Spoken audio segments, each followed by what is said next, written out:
He offered his jacket to the shivering alien queen, not knowing she would soon carry his child. Rain drummed on the roof of Port Navarra like 1,000 restless fingers. It was the kind of cold, endless rain that soaked through everything and turned metal walkways slick with danger. Neon signs flickered above the crowds, glowing pink, green, and electric blue as they reflected off the wet steel floors. The air smelled of ozone, coolant, and street food. Shuttles roared overhead, shaking the rails as they cut through the mist and vanished into the sky. Ethan Ward walked with his hands deep in his pockets, boots striking the soaked ground with heavy steps. He was tired in a way that sank into his bones. He had just finished a 16-day cargo run hauling mining equipment between distant moons, and his body still swayed with the phantom rhythm of space travel. His ship, the Wayfarer, was waiting in Dock 9, and the thought of his bunk called to him like gravity. He wove through the chaos of the spaceport. Humans and aliens crowded every walkway. A group of scaled Drakthi merchants shouted over the sound of freighters loading crates. 2 floating SYTH drones hummed as they carried sealed cargo pods marked with hazard symbols. The lights reflected on every surface until the whole world looked like shards of broken glass. Ethan lowered his head against the rain and kept moving. Then something made him stop. A figure sat alone at the far edge of the loading bay. She was still as stone, her body curled slightly against the cold, silver strands of clothing clinging to her frame like wet paper. Rain streamed down her pale arms, dripping from her fingers. Her silver hair, once intricate, now hung in tangled waves that shimmered faintly when the neon caught them. She did not look like she belonged to this place. She sat upright despite the cold, like someone who had known power once but had lost everything else. There was pride in her posture, but her shoulders trembled. Ethan stood frozen. People streamed past him, splashing through puddles, shouting into comms, carrying cases and tools. No one else saw her. Her head lifted slowly. She turned her face toward him. Silver eyes glowed faintly from beneath wet strands of hair. For one strange instant, the world seemed to fall quiet. Ethan felt something stir in his chest. He had seen many strange creatures in his years of travel. Stone-skinned Brack soldiers, song-voiced Yeth diplomats, and the bioluminescent Weaveborn. But none of them had ever looked quite like this woman. She looked human, almost human, and not. He hesitated. His instincts whispered caution. This was none of his business. He could walk away, go to his ship, and forget he had ever seen her. But her lips were turning blue. Her body shivered in tiny, sharp movements. Ethan let out a slow breath. He shrugged off his flight jacket. The fabric was still warm from his body, lined with soft thermal mesh meant to hold heat even in the vacuum of space. He stepped forward. The closer he came, the more he felt the strangeness around her. The air seemed slightly thinner. The neon lights bent faintly on the edges of his vision, as if reality itself was unsure what to do with her. He stopped just in front of her. Without speaking, he placed the jacket gently over her shoulders. Her body flinched at his touch. Her head lifted sharply, and those silver eyes locked on his. Her voice slid into the rain-soaked air like the whisper of a blade. "You should not have touched me." The words were soft, but they carried weight. Warning. Ethan felt the hairs on the back of his neck rise.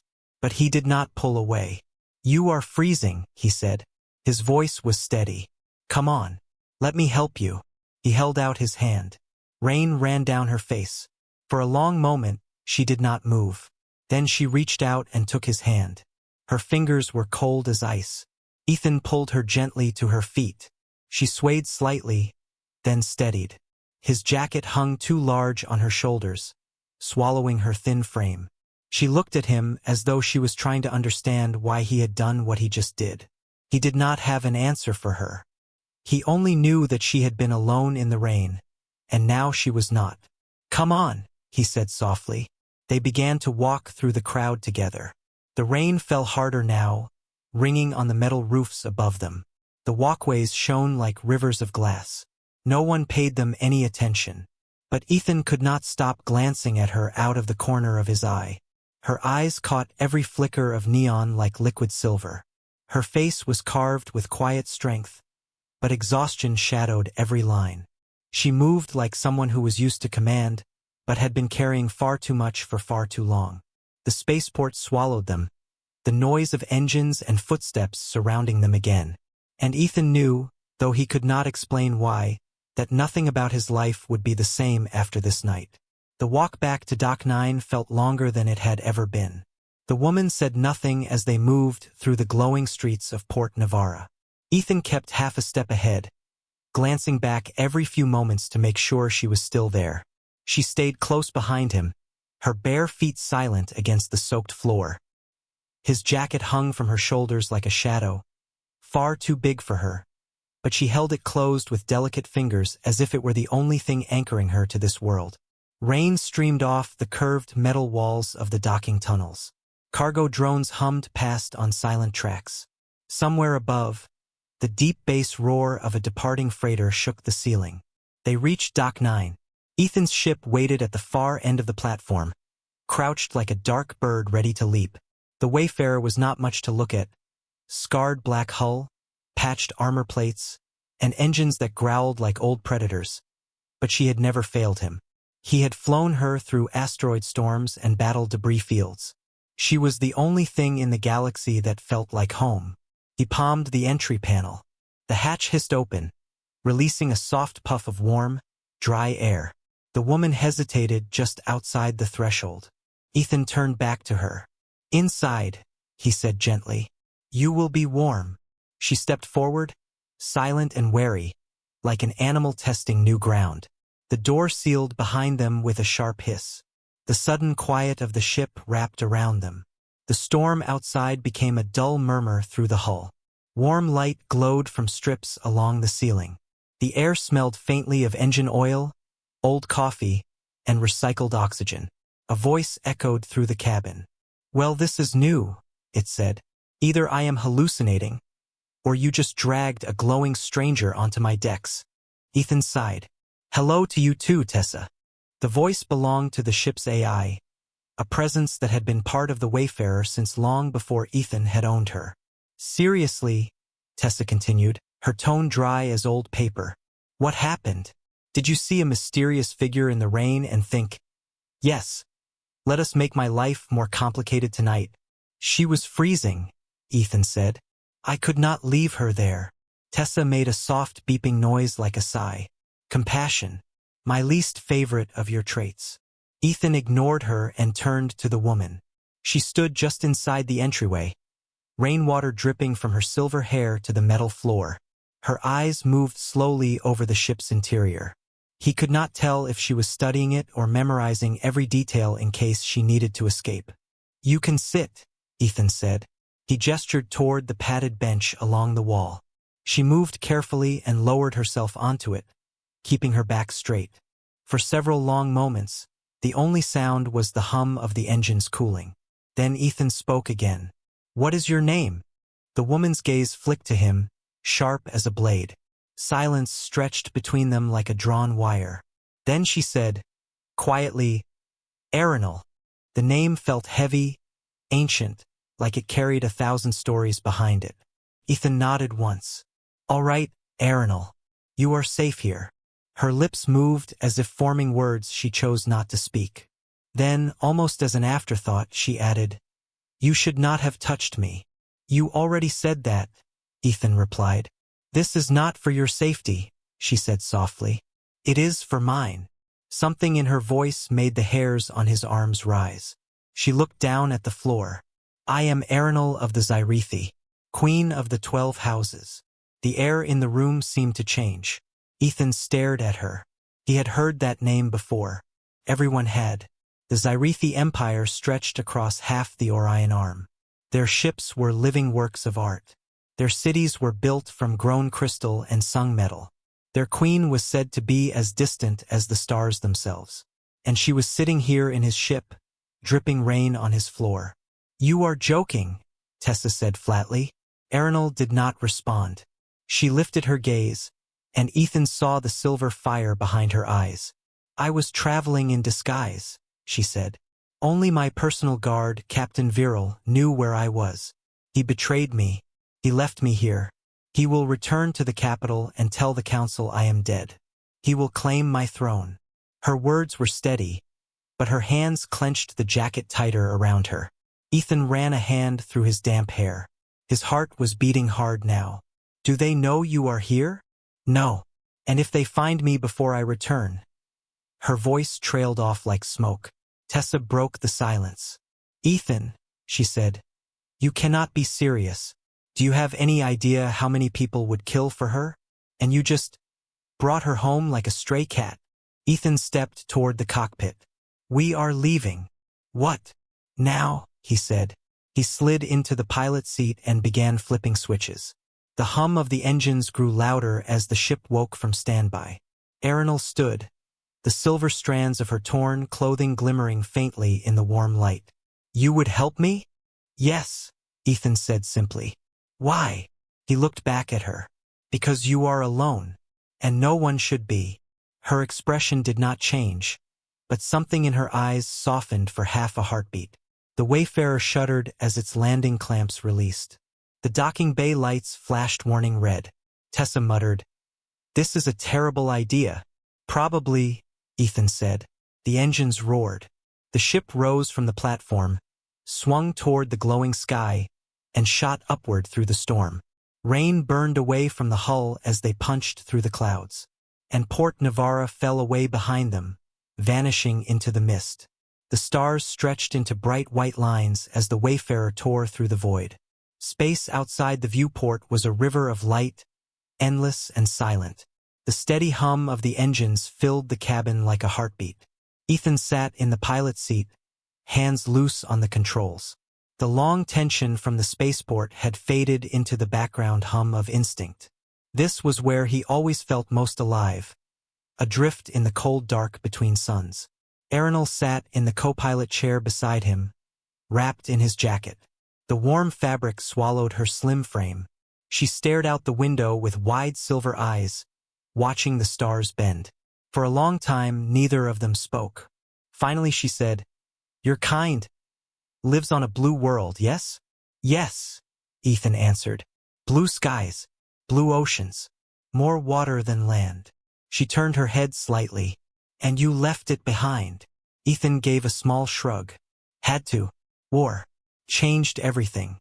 Could not stay." Her gaze lingered on his face. "You were a soldier." "Yes." She looked back at the stars. "My people say humans are fragile. Yet you fight like fire." Ethan gave a faint smile. "Fragile things learn to hold on tighter." Silence settled between them again, but it was no longer sharp. After a while, he stood and moved to the small galley at the back of the cabin. He rummaged through storage bins until he found the old cast-iron pan he almost never used. The familiar weight of it felt grounding. He heated it on the induction plate, poured oil, and cracked a protein slab into it. The smell of seared food rose into the air. Aranel turned her head, eyes narrowing slightly. "You are preparing it with heat." "Yeah," Ethan said. "Real food, not replicator sludge." Her brow furrowed. "I have only ever eaten synthesized meals. We abandoned fire long ago." "Then this will be a first," he said. When the food was ready, he placed the plate gently in front of her. She examined it as if it might attack. "It will not bite," Ethan said. Tentatively, she picked up the fork and tasted it. Her silver eyes widened. "This has layers," she whispered. Ethan grinned. "Good, right?" She nodded slowly, and for the first time he saw something like wonder on her face. They ate in silence, and the ship hummed gently around them. Over the next few days, the silence between them turned into something else. They spoke in small moments while checking navigation charts, while repairing a stubborn thruster valve, while drinking warm tea from metal mugs. Aranel asked about Earth, about the oceans, about the forests, about music that came from wooden strings and human hands instead of digital synthesizers. Ethan told her about the small fishing town where he had grown up. He told her about the smell of salt in the air, the creak of wooden docks, and the old dog that used to wait for him every day after school. He told her about joining the military too young and leaving it too late. She listened quietly. Sometimes her questions came in hesitant fragments, as if she was not used to anyone answering her honestly. And slowly, the tension in her shoulders eased. She began to smile. Just faint, fleeting things, but real. Then the solar storm hit. Tessa's voice snapped through the intercom. Radiation spike. Incoming solar flare. We need shelter now. Warning lights strobed red across the cabin. Ethan's hands flew over the controls. Nearest safe harbor? Unmanned refueling station on Outpost Theta 7, Tessa said. 2 minutes to orbit. Plot it. The wayfarer shuddered as he swung her off course. Outside the viewport, space rippled with threads of burning orange light as the flare raced toward them. The station appeared ahead, a ring-shaped skeleton drifting around a cold gray moon. Its beacon blinked weakly, half its lights dead. They slammed through its docking shield just as the flare washed across them. The hull groaned. The lights flickered. Then silence. Only the faint hum of the storm battering the outer shell. Inside, the air was cold and dry. Dust drifted in the corners. The station had been empty for years. Nothing but hollow rooms and the ghosts of forgotten engineers. They set up a small heater in the central chamber. Its glow painted the walls gold. Aranel sat near a viewport, wrapped in his jacket. Beyond the glass, the solar storm danced in space like a burning sea. She spoke softly without looking at him. My council will demand I marry when I return. They will say it is for the good of the Empire. They will force me to choose a mate of their approval. Lord Sarek will push himself forward. He believes the throne belongs to him. Her voice cracked on the last words. Ethan sat down beside her. You are the queen. They cannot force you. They will try. They will say my bloodline must be secured. Then tell them no. She turned her face toward him. You speak as if it is simple. It is not, he said. But it is yours to choose, not theirs. Her silver eyes shone in the heater's glow. I do not know if I am strong enough, she whispered. Ethan watched the storm raging outside, fire streaking across the dark. You survived betrayal, he said quietly. You survived being left for dead. That is strength enough for anyone. For the first time, she did not look like a queen. She just looked like someone trying not to fall apart. And for the first time, she let him see it. The storm outside the station raged for 2 full days. The Wayfarer lay silent in the docking bay, her engines cold. Beyond the thin metal walls of the abandoned outpost, waves of golden radiation curled and broke like a distant sea. The emptiness was almost peaceful, as if the entire galaxy had paused to hold its breath. Ethan and Aranel had no choice but to wait. They passed the time in quiet fragments, repairing old wiring in the galley, sorting through spare oxygen filters, sitting near the heater while the air recycling fans whispered above their heads. At first, they spoke little, but slowly, the quiet between them grew warm. Aranel sat cross-legged near the heater, her silver hair spilling down over his old flight jacket. She had braided part of it to keep it from her eyes, though a few loose strands glimmered in the faint light. Ethan sat opposite her, leaning back against a storage crate. He held a small deck of cards, the edges worn from years of long-haul flights. He flicked a card down on the crate between them. 3 of stars, he said. She tilted her head. This is a game? Kind of. Just a way to pass time. He dealt her a card. She picked it up delicately, as if it might crumble. You play this alone? She asked. Usually. She studied the card, then placed it face down with a quiet decisiveness. You will explain the rules, she said. Ethan grinned. All right, Your Majesty. Rules it is. They played until her brow furrowed in fierce concentration, until she was quietly muttering to herself about probability. And when she finally beat him, she lifted her chin with a small victorious smile. It was the first time he had heard her laugh. Not the sharp laugh of authority, but something soft and surprised, as if she had forgotten what it felt like. Later, as the heater hummed softly, she asked about the small patch sewn onto his flight jacket. It was a faded emblem of his old military unit, a winged spear crossing a planet's silhouette. He ran his thumb over the threads. Back when I thought war could fix things, he said. Did it? No. It broke things I did not know could break. He stared at the patch for a long moment, then pulled the jacket tighter around her shoulders.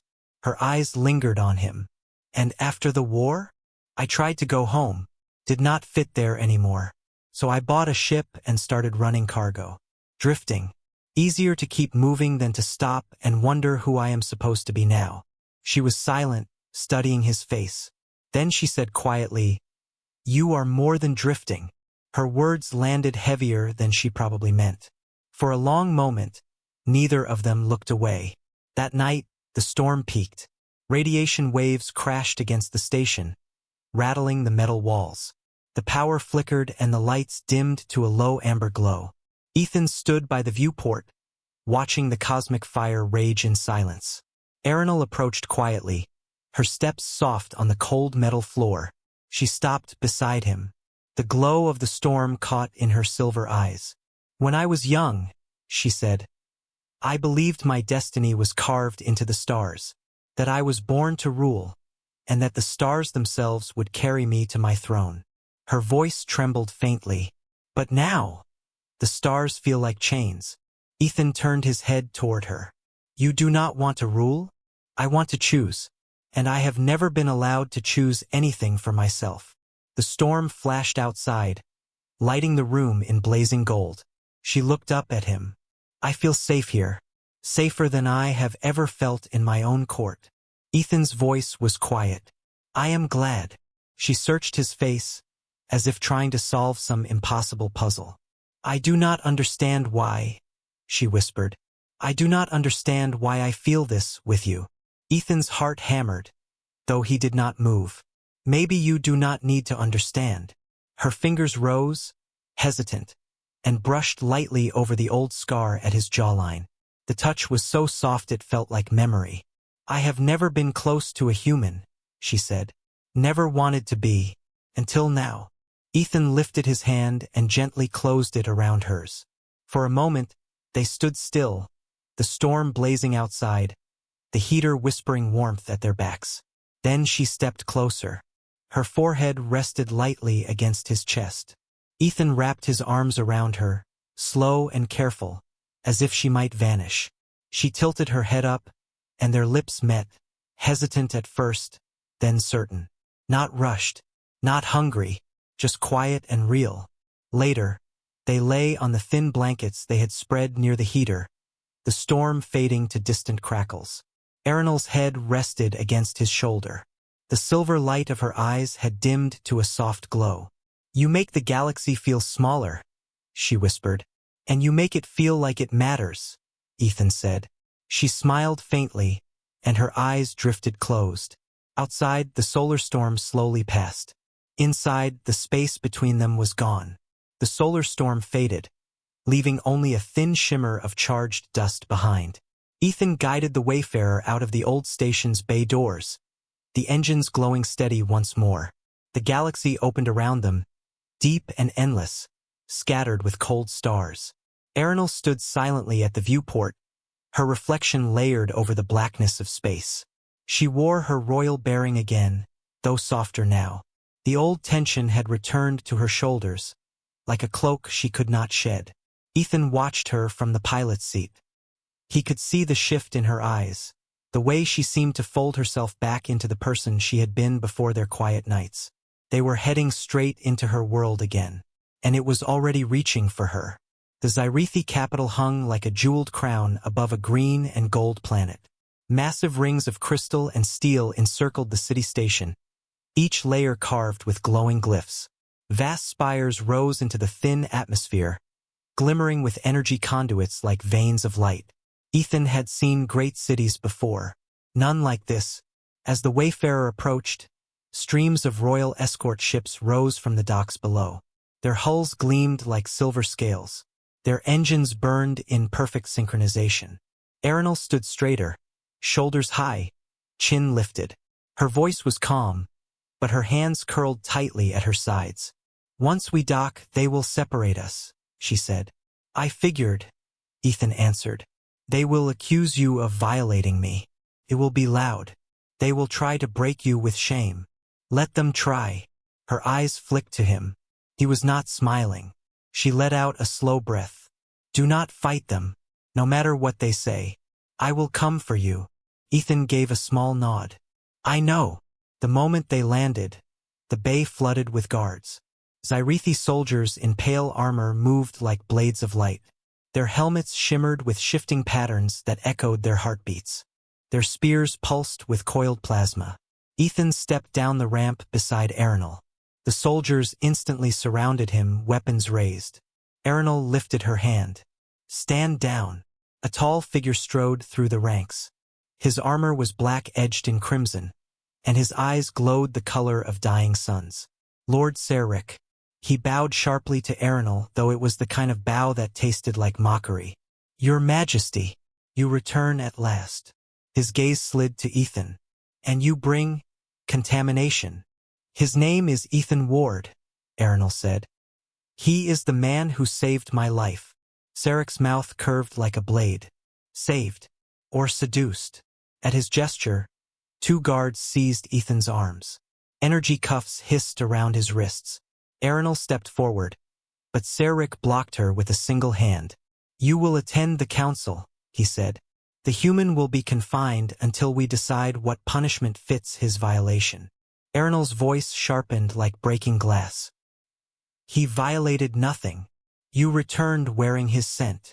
Shivering's smile never reached his eyes. And you dare speak of honor. Ethan did not struggle. He met Aranel's gaze as they dragged him away. It was only for an instant, but her silver eyes burned with fire. They locked him in a cold cell lined with smooth stone. No window, no sound but the pulse of distant machinery. Ethan sat on the floor, his wrists bound, the echo of Shivering's words circling his mind. He was not afraid of dying. He was afraid of what they would do to her. The great council chamber was a towering cathedral of light. 7 vast thrones arched around a circle of blue flame, each throne holding one of the high lords of Zyrith. The air shimmered with fields of shifting energy. Aranel stood alone in the center, wrapped in her silver ceremonial robes. Her hair had been bound in a crown of living metal that pulsed with faint light. Shivering stood at her side, his voice echoing through the chamber. This human has poisoned her judgment.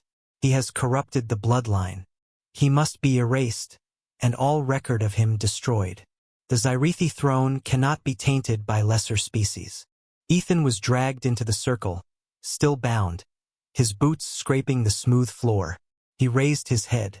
Aranel's eyes met his, and something inside her seemed to ignite. She stepped forward, her voice cutting through the chamber like a blade of clear glass. This human is not my captor, she said. He did not corrupt me. He saved me. Her voice grew louder, steadier, carrying across the echoing dome. He pulled me from the cold and gave me warmth. He stood beside me when I was alone. He showed me kindness when those sworn to protect me betrayed me. The blue flame around the circle flared. I am Aranel, Queen of the Zyrith Empire, she declared, and I choose him. Shivering's voice cracked in fury. This is madness. Another voice rose behind her, sharp and unwavering. Advisor Colin stepped from the shadows. His skin was pale as frost, and his eyes glimmered with starlight. It is not madness, Colin said. It is sovereignty. The choice of the throne is the throne's alone. You would deny the queen her own will, Shivering? Shall the council declare itself above the crown? Shivering froze. The other lords stirred uneasily in their thrones. Colin turned to the council. Let her word stand. Silence. Then, slowly, each of the 7 lords bowed their heads. The energy cuffs around Ethan's wrists released with a hiss. He stood unbound, the weight falling from his shoulders like stone. Aranel turned to him, and for the first time since they had entered the city, she smiled. Not the cold smile of a queen, the real one. Later, when the chamber had emptied, she stood beside him in the silent corridors of the palace. You are free now, she said softly. Ethan shook his head. No, I am yours. Her silver eyes glimmered like distant stars, and for the first time in her life, she did not feel alone in her own empire. The palace of Xyrath was alive with light. Towers of glass and crystal rose high into the violet night sky, glowing softly beneath the twin moons. The air shimmered with drifting petals of bioluminescent flowers, carried on the warm breeze from the ocean below. From the balcony of the royal wing, Ethan could see the entire capital spread out like a living constellation. Crowds still filled the plazas, their cheers echoing faintly even from this height. They were not cheering for him. Not really. They were cheering for her. For their queen who had returned from the darkness of the void, unbroken. And yet she had stood before them all and named him her consort. The words still echoed in his mind like a bell. Inside, the chamber was quiet. The golden banners of the royal crest hung from the curved walls. The floors were black stone veined with glowing blue light. Thin streams of water fell from the ceiling into shallow pools that lined the room, their gentle ripples catching the pale moonlight from the balcony beyond. Aranel stood in the center, her ceremonial crown gone, her hair loose again. She looked smaller now, not in presence but in weight. The heavy mask of royalty had slipped away, leaving only her. Ethan stepped closer, his boots soft on the stone. "I keep waiting to wake up," he said quietly. She turned toward him, her silver eyes warm. "You are not dreaming. Feels like it. You faced the high lords and did not kneel," she said. "You stood without fear, even when they called for your death. You do not dream this kind of thing. You make it real." Ethan let out a soft laugh. "I was terrified." "Good," she said, smiling faintly. "It means you are sane." She walked toward the balcony, her long robes whispering over the floor. He followed, drawn to her as if she carried her own gravity. They stepped out into the soft night air. Far below, the city stretched like an endless ocean of lights. The people were singing now, a low, rising chant that rippled through the streets. It made his chest ache, though he did not understand the words. Aranel rested her hands on the railing. "I was raised to believe I belonged to them," she said. "That my life, my body, my choices were all pieces of the crown. I believed it for so long that I forgot I was alive." Her voice softened. "Then you placed your jacket on my shoulders."